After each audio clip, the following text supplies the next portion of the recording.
Welcome back to Clicks and Leads 365 briefing. Everyone knows we've got to get to grips with Instagram, but it's not as easy as it looks. First up, you need to be posting way more than you think you should. But I've got 3 great Instagram tips here for you that will help you with your Instagram marketing.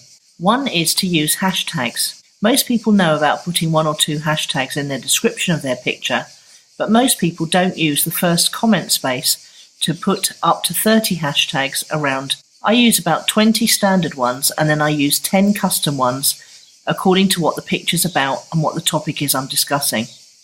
I keep the standard ones on my notes on my phone so that they're always available ready to copy and paste.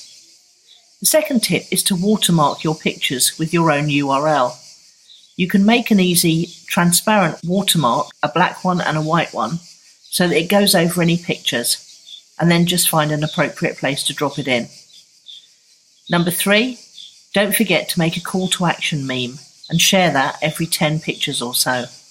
The call to action should have the main benefit of taking the action that you want people to take and a very simple to remember URL. I hope this helps you with your Instagram marketing. Today's skill was brought to you by Nicola Cairncross. For further help, visit nicolacairncross.com.